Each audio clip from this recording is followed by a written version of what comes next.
Right? Right.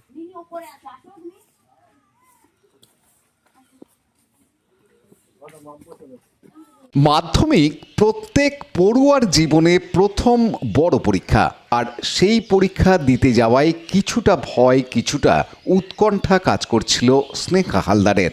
চুঁচুড়া চকবাজারের বাসিন্দা Sneha Hooghly girls স্কুলের ছাত্রী। বাড়ির কাছেই স্কুলে এতদিন পড়াশোনা তার, কিন্তু মাধ্যমিকের সিট পড়েছে শিক্ষা মন্দির স্কুলে, বাড়ি থেকে বেশ কিছুটা দূরে। কিভাবে পরীক্ষা দিতে যাবে ভাবনা ছিল। স্নেহার মা শিবানী, বাবা মৃত্যুঞ্জয় হালদার দৃষ্টিহীন, ট্রেনে ভিক্ষা করেন। তাদেরই পথ চলতে মেয়ের সাহায্য নিতে হয়। কি হবে মেয়ের পরীক্ষা কেন্দ্রে যাওয়া? দুশ্চিন্তায় ছিলেন স্নেহার মা বাবা। তখনই সহায় হলেন পুলিশ কর্মী সুকুমার উপাধ্যায়। সুকুমার চন্দননগর পুলিশের কনস্টেবল।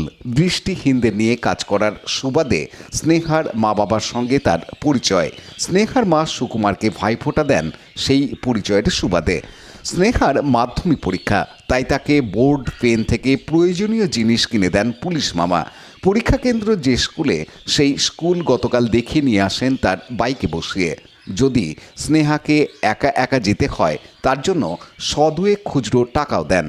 পুলিশের কাজে ছুটি নেই, কখন কোথায় যেতে হয়, তাই স্নেহাকে পরীক্ষা কেন্দ্রে নিয়ে যাওয়ার কথা বলেও ভাবনায় থাকেন যদি সময়ে যেতে না পারেন, যদি কাজ পড়ে যায়। তবে আজ প্রথম পরীক্ষার দিন দূরে কোথাও কাজ পড়েনি বলে সুকুমার স্নেহাকে নিয়ে সকাল সকাল পরীক্ষা কেন্দ্রে পৌঁছে দেন। পুলিশ মামার বাইকে পরীক্ষা দিতে যাওয়ার সময় স্নেহা তাই খুশি। পরীক্ষায় ভালো ফল করে নিজের পায়ে দাঁড়াতে চায় স্নেহা। মা বাবার সহায় হতে চায়, ভাইকে বড় করতে চায়। যে কষ্ট তাদের জন্য মা বাবা করছেন, তাদের জন্য কিছু করতেই হবে তাকে। সেই লক্ষ্যে এগিয়ে যেতে জীবনের প্রথম বড় পরীক্ষা ভালো করে দিতে চায়। এ প্রসঙ্গে তার মা শিবানী হালদার জানান, আমরা দুজনে এরকম, আমিও মাধ্যমিক দিয়েছি, আমিও মোটামুটি একটা যেহেতু স্টেজ পেরিয়ে এসেছে, আমারও ইচ্ছা ছিল, স্বপ্ন ছিল যে আমার মেয়ে ওই পরীক্ষাটা দিক। এটাই তো প্রথম ভবিষ্যতের পা দেওয়া। হ্যাঁ, আমার জীবনেও একটা হয়েছিল, ওর জীবনে ওটা প্রথম হলো। আমি চাইবো এটা যেন সাফল্য লাভ করতে পারে। এটা যদি মোটামুটি একটা ভালো এতে র্যাঙ্কে যেতে পারে। এবার আরো ইচ্ছা আছে, যতদূর চেষ্টা করবো আমরা ওকে নিজের পায়ে দাঁড় করানোর জন্য। আমার বিশাল ভালো লাগছে, আমার না আমার পরিবারের সবার খুব ভালো লাগছে। অ্যাকচুয়ালি সুকুমার দা পুলিশ কর্মী, সেটা ঠিক আছে, কিন্তু আমাদের কাছে পুলিশ কর্মী টর্মী কিছু না। আমার ভাই অর্থ দাদা আমাকে বিশাল ভালোবাসে, সে অর্থে মামা ভাগ্নি ভাগ্নিকে বিশাল ভালোবাসে। ওনার ডিউটি থাকা সত্ত্বেও আমার মেয়ের পেছনে আজকে 5 দিন 6 দিন ধরে একইভাবে উনি টাইম দিচ্ছেন। এখনো উনি বলেছেন যে প্রত্যেক দিন আমি ওকে নিয়ে আসা দিয়ে আসা আমিই করবো। এটা আমার পক্ষে খুব ভাগ্য, এটা আমার বলতে পারি, কেন আমরা দুজনে এই রাস্তায় থেকেও তারপরেও আমাদের কাছে একটা বড় অফিসার হয়েও আমাদের পাশে দাঁড়িয়েছেন। তো একটু আছেই, তবে মোটামুটি ফার্স্ট ডিভিশন তো যেতেই হবে। সবার একটা আমার ওপর সবার একটা আছে কি, মামারা আছে, তারপর আমার জেঠুরা আছে, সবাই তো হেল্প করেছে। তারপর মা বাবার একটা স্বপ্ন আছে কি ফার্স্ট ডিভিশন যাই।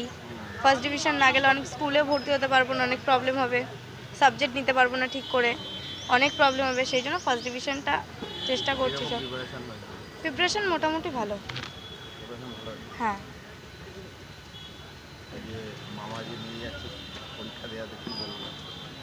মামাকে তো অনেক ধন্যবাদ জানাবো, কারণ মামা আগের দিন আমাকে নিয়ে গেছিলো স্কুল দেখাতে, বা আমি রাস্তা চিনি না, রাস্তা চেনাতেও নিয়ে গেছিলো মামা, যে এই রাস্তা দিয়ে যদি তোর কাকা আমার কাকা টোটো চালায়, কাকাই নিয়ে যাবে, তো যদি তোর কাকার কোনো সমস্যা হয় তাহলে তোকে তো যেতে হবে, তো তুই কিভাবে যাবি?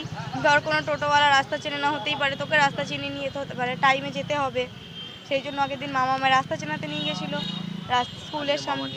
আজকে মামা বলেছে মামা ফার্স্ট দিন আমাকে নিয়ে যাবে।